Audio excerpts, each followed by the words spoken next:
देखिए, आज़ादी के बाद से देश में सवर्ण वर्ग के साथ सामाजिक, राजनीतिक और आर्थिक रूप से अन्याय हुआ है।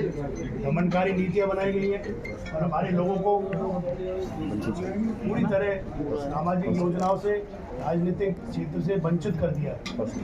आज स्थिति ऐसी आ गई कि कोई भी दल हमारे लिए बोलने के लिए तैयार नहीं है। इसलिए हमने राष्ट्रीय सवर्ण दल, जो राजनीतिक दल है, चुनाव आयोग में पंजीकृत है, उसके माध्यम से हमने सवर्ण दल के प्रत्याशी उतारने का निर्णय लिया है।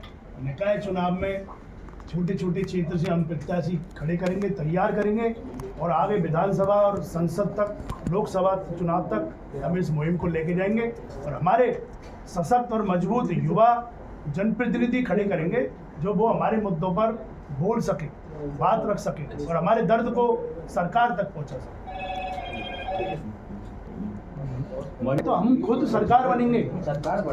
हमारे जो हमारे प्रत्याशी हैं, हमारे पार्षद बनेंगे, हमारे विधायक बनेंगे, हमारे सांसद बनेंगे।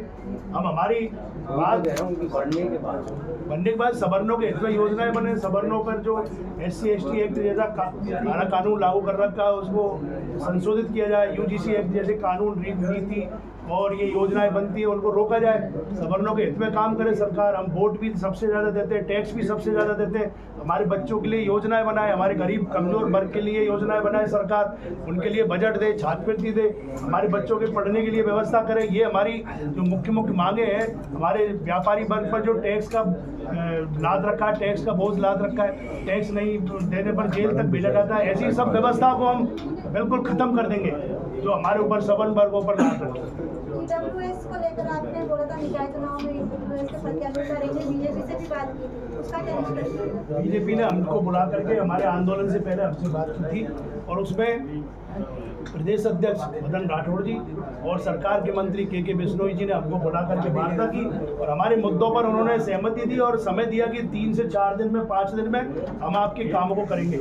इसमें EWS बोर्ड आयोग को चालू करना था, हमारे देवस्थान बोर्ड को शुरू करना था, हमारे बच्चों के लिए छात्रवृत्ति की व्यवस्था थी, बजट की व्यवस्था थी और निकाय चुनावों में EWS वर्ग को आरक्षण की बात थी। उन्होंने हमसे 4 से 5 दिन का वादा किया था, लेकिन वो वादा उन्होंने नहीं निभाया। उन्होंने हमें झूठी लॉलीपॉप दी।